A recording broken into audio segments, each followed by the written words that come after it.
2029లో వైఎస్ఆర్సీపీ వచ్చిన వెంటనే గంగమ్మ తమ్ముళ్ళ జాతరలో వేట తలలు నరికినట్టు రపా రపా నరుకుతాం ఒక్కొక్కడిని. ఇది వాడు కింద జగన్మోహన్ రెడ్డి ఫోటో వేసుకొని చూడండి ఒకసారి, మీకు కాల్ పంపించమంటే పంపిస్తాను. ఇంకొకటి పెడతాడు, ఇంకొకటి ఏదంటే కొట్టారు తీసుకున్న మా టైం వస్తుంది అని చెప్పి ఏదో పదం ఉపయోగించి చెక్కేస్తామని అన్నాడు ఏకంగా. అంటే ఇలాంటి పదాలు కార్యకర్తలు ఉపయోగిస్తున్నారంటే నాయకుడు ఉపయోగిస్తున్నాడు కాబట్టే కదా. సినిమాలు చూపిస్తాం, సినిమా తాట తీస్తాం, సినిమాలు అంటే ఎలా ఉంటాయో చూస్తాం, ఇలాంటి పదాలు ఉపయోగిస్తున్నాడంటే ఏంటి పరిస్థితి?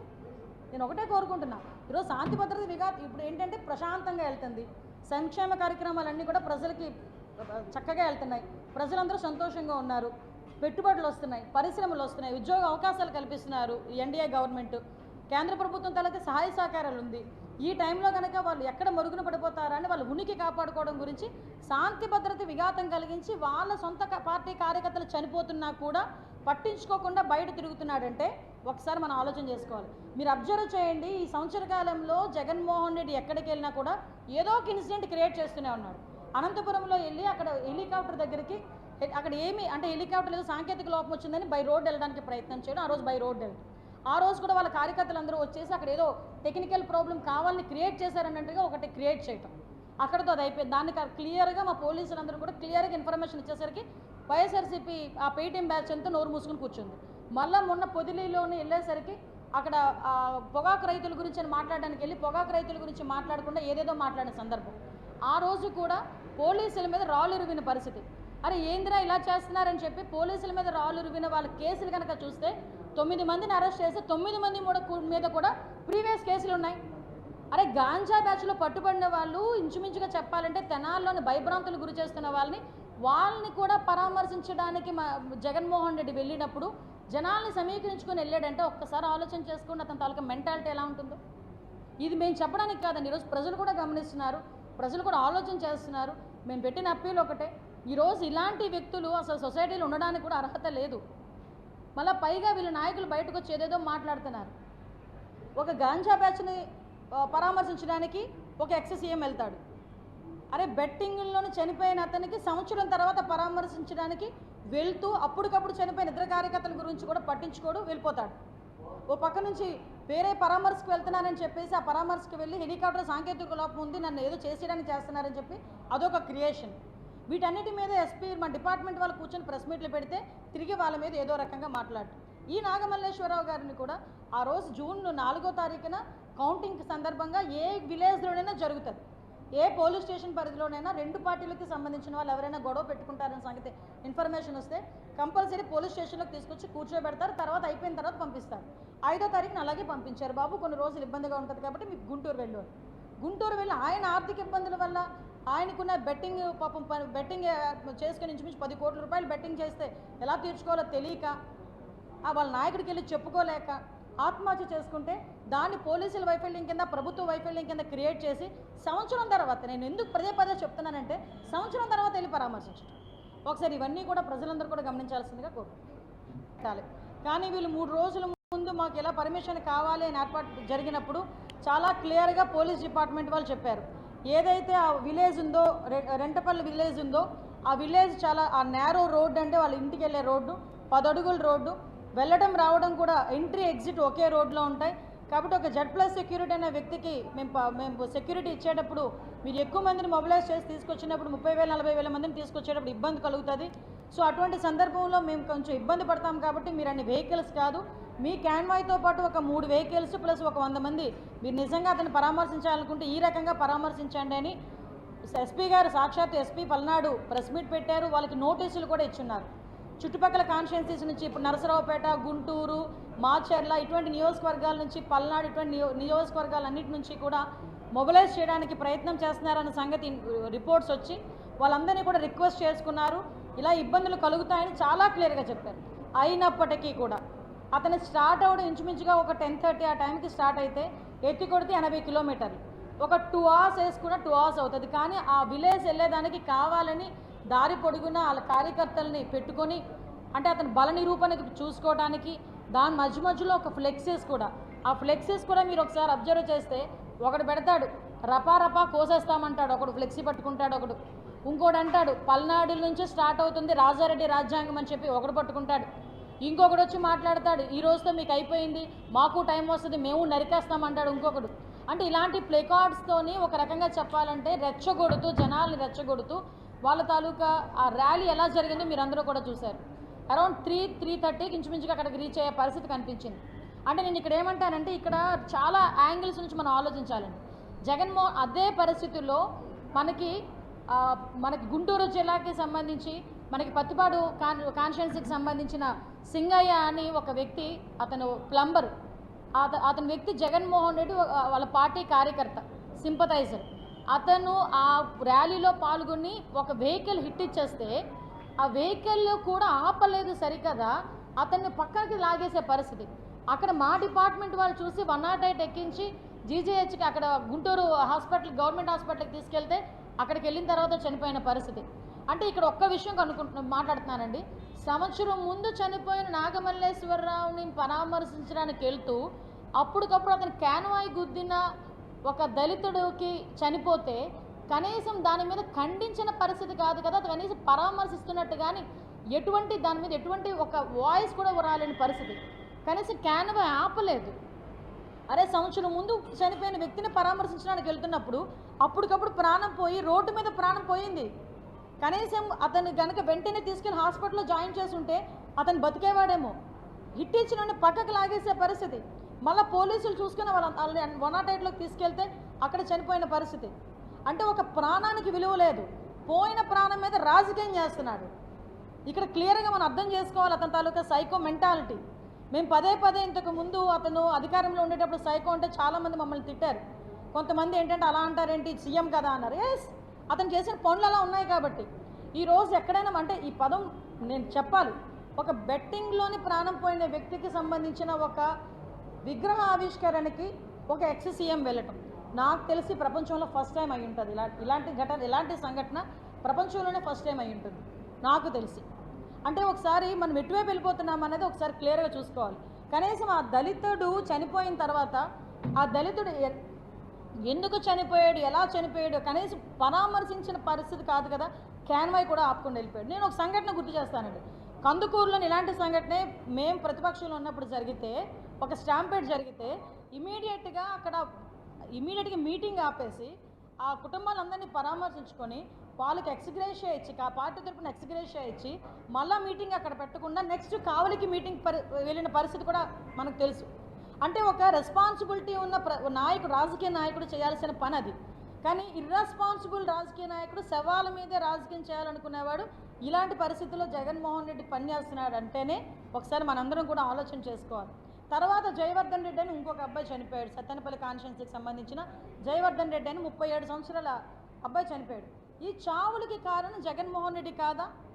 ఎందుకు అని అంటే ఈరోజు ర్యాలీకి పర్మిషన్ వద్దండి, ర్యాలీ మీరు ఇంచుమించు 70 కిలోమీటర్లు, ఇంత పెద్ద ర్యాలీ 25,000 మంది 30,000 మందిని మొబిలైజ్ చేస్తున్నారు, మీరు ఇలాంటి ఇబ్బంది అవుతుందంటే మాకు కావాలి. అయినా కూడా నోటీసులు ఇచ్చినా కూడా ఏం జరుగుతుందో చూద్దామన్నట్టుగా రెచ్చగొట్టే ధోరణిలో ఒక్కొక్కడు వచ్చి ప్లేకార్డ్స్ పట్టుకొని మమ్మల్ని రెచ్చగొట్టే పరిస్థితి. అయినప్పటికీ కూడా ఈరోజు పోలీసులు చాలా శాంతియుతంగా వాళ్ళ పని వాళ్ళకి కానిచ్చుకొని ఒక Z+ సెక్యూరిటీ ఉన్న వ్యక్తికి మేము ఇలాంటి పొజిషన్లో మేము సెక్యూరిటీ ఇవ్వలేమని చెప్పినా కూడా అతను వినకుండా బయటకు వచ్చి సంవత్సరం క్రితం చనిపోయిన వ్యక్తిని ఈ రోజు వరకు పరామర్శించడానికి టైం లేదా అండి? అంటే ఈరోజు ఏదో రకంగా బయటకు వచ్చి ఒక శాంతి భద్రతలకు విఘాతం కలిగించాలని ఒక సైకో మెంటాలిటీతో ఒక నేరస్తుడి రాజకీయ ముసుగులో ఉన్న ఒక నేరస్తుడు చేస్తున్న కుట్రగా మనం భావించుకునే పరిస్థితి ఈరోజు కనిపిస్తూ ఉంది. మీరు అబ్జర్వ్ చేసుకుంటే ఈరోజు విశాఖపట్నం వైపు ప్రపంచం అంతా చూసే పరిస్థితి. జూన్ 21న ఇంటర్నేషనల్ యోగా డేకి గౌరవ ప్రధానమంత్రి గారు కూడా ఇక్కడికి వస్తూ ఉంటే ఈ రాష్ట్రంలో ఏదో జరుగుతుంది అని చెప్పి ఒకటి బయటికి క్రియేట్ చేయడానికి ఈరోజు అతను చేస్తున్న పరిస్థితిగా నేనైతే భావించాను. ఎందుకంటే మీకు అతని తాలూకా నైజం అలాంటిది. 14 to 19లో ఇక్కడ ఇంటర్నేషనల్ సమ్మిట్ జరుగుతూ ఉంటే ఆ రోజు అలాగే ఇక్కడికి వచ్చి ఒక మనకి జల్లికట్టు తరహాలో బీచ్ రోడ్లో ఏదో ప్రోగ్రామ్ చేస్తానని చెప్పి ఆ రోజు నానా రచ్చ చేశాడు. మీరందరూ కూడా ఆ రోజు మీరు గుర్తుపెట్టుకోవాలి. అంటే ఇలాంటి రాష్ట్రానికి సంబంధించిన ప్రైడ్ పెరిగే కార్యక్రమాలు ఎప్పుడు ఉంటాయో చూసుకుంటాడు. ఆ సమయంలో సందర్భం లేకుండా ఏమీ లేకుండా అతనే ఒక అవకాశాన్ని క్రియేట్ చేసుకొని జనంలోకి వెళ్ళి ఇలాంటి సిచ్యువేషన్స్ క్రియేట్ చేసే పరిస్థితి కనిపిస్తూ ఉంది. ఒకసారి మనందరం కూడా ఆలోచన చేసుకోవాలి, ఎటువంటి వ్యక్తి ఈరోజు జగన్మోహన్ రెడ్డి. ఎందుకంటే కనీసం అండి వైసీపీ కార్యకర్త చనిపోతే కూడా క్యాన్వాయ్ ఆపలేని నాయకుడు సంవత్సరం ముందు చనిపోయిన వ్యక్తి పరామర్శకు వెళ్తున్నాడంటే, కానీ ఆ పరామర్శలో మొత్తం మాట్లాడుతుంది వైసీపీలో ఉన్న కమ్మ వాళ్ళ మీద ఎంత ప్రేమ కురిపించాడండి ఈరోజు. నాకు అర్థం కాలే. అరే ఆ రోజు మరి ఎంతమందిని నువ్వు జైల్లో పెట్టించావు? దూల్పాల్ నరేంద్ర గారు, దేవినేని ఉమామహేశ్వరరావు గారు, ఇలాంటి వాళ్ళని చూసుకుంటే ఎంతమంది మీద కక్ష సాధించావు? ఆఖరికి అమరావతిని కమరావతి అని చెప్పి మాట్లాడించావు కదా ఆ రోజు. అమరావతి రాజధానికి అమరావతి అని మాట్లాడించావు కదా. ఈరోజు అవన్నీ మర్చిపోయి ఇష్టానుసారంగా గల్లా జయదేవ్ గారు, దూల్పాల్ నరేంద్ర గారు, కోడ్ల శివప్రసాద్ గారు ఆత్మహత్య చేసుకోవడం గల కారణాలు ఏంటి? ఇవన్నీ నువ్వు మర్చిపోయావేమో కానీ మేమెవరూ మర్చిపోలేదు, రాష్ట్ర ప్రజలు కూడా మర్చిపోలేదు కదా. అంటే నేనేమంటానంటే ఈరోజు ఒకటే చెప్తున్నానండి, ఈరోజు ఇష్టానుసారంగా ఈరోజు కొన్ని వెహికల్స్ని ఆపి, ఎందుకంటే అక్కడ ఒక వ్యక్తి చనిపోయాడు, మళ్ళీ నేరో రోడ్లోకి వెళ్తే కనుక మళ్ళీ ఇబ్బంది అవుతుందని పోలీసులు కాసేపు ఆగండి అని రిక్వెస్ట్ చేసుకున్న బ్యారికేడ్లు తీసి పారేస్తున్నారు. అంటే ఒకసారి ఏ రకంగా జరుగుతుందో ఒకసారి ఆలోచన చేసుకోండి. ఈ సంవత్సర కాలంలో మేము ఎప్పుడూ కూడా రిస్ట్రిక్ట్ చేయలేదు, ఎవరిని కూడా వెళ్ళొద్దు అని మాట్లాడలేదు, ఎవరిని కూడా మేము హౌస్ అరెస్ట్ చేయలేదు. మీకు ఆ హక్కు ఉంది ప్రజాస్వామ్యంలో, వెళ్ళండి, కానీ నిబంధనలు అనుసరించండి. నిబంధనలు అనుసరించకపోతే కనుక చట్టపరమైన చర్యలు తీసుకోవాల్సి వస్తుంది అని డిపార్ట్మెంట్ నుంచి వాళ్ళకి నోటీసులు వెళ్ళినా కూడా అవన్నీ పెడచెవిన పెట్టి ఈరోజు పోలీసుల విధులకు కూడా ఆటంకం కలిగిస్తూ ఈరోజు ఇద్దరు చావుకు కారణమైన జగన్మోహన్ రెడ్డిని ఏం చేయాలో ప్రజలు కూడా కొంచెం ఆలోచన చేసుకోవాల్సిందిగా మరీ కోరుకుంటున్నాం. మరి ముఖ్యంగా ఇంకొక విషయం కూడా చెప్పాలి. ఈరోజు మనకి ఇంటర్నేషనల్ యోగా డే సందర్భంగా ప్రపంచం అంతా కూడా మన విశాఖపట్నం వైపు చూస్తున్న తరుణంలో కొంత మేరకు ఒక ట్రాఫిక్ ఇబ్బందులు కూడా కొంచెం విశాఖపట్నం ప్రజలు చిన్న ట్రాఫిక్ ఇబ్బందులు ఎదుర్కొంటున్నారు. దయచేసి అందరికీ కూడా ఒకటే విన్నపం, ప్రధానమంత్రి గారి ప్రోగ్రాం ఇది చాలా పెద్ద ప్రోగ్రాం. ఈ ప్రోగ్రాంలో మ్యాక్సిమం ట్రాఫిక్ ఇబ్బంది లేకుండా చూసుకునే బాధ్యత కూడా పోలీస్ డిపార్ట్మెంట్ వాళ్ళు, ట్రాఫిక్ వాళ్ళు చూసుకుంటున్నారు. ఎక్కడైనా చిన్న అసౌకర్యాలు ఉంటే కొంచెం దానికి నేనేమంటానంటే ఆ అసౌకర్యాలు లేకుండా చూసుకునే బాధ్యత మేము తీసుకుంటాం. ప్రజలు కూడా సహకరించాల్సిందిగా కోరుకుంటున్నాం.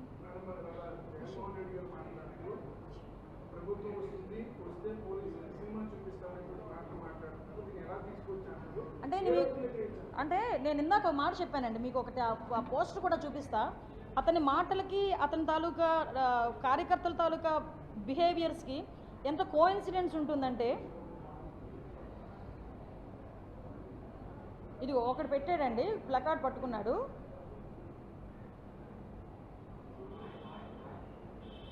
రెండు 2029లో వైఎస్ఆర్సీపీ వచ్చిన వెంటనే గంగమ్మ తమ్ముళ్ళ జాతరలో వేట తలలు నరికినట్టు రప నరుకుతాం ఒక్కొక్కడిని.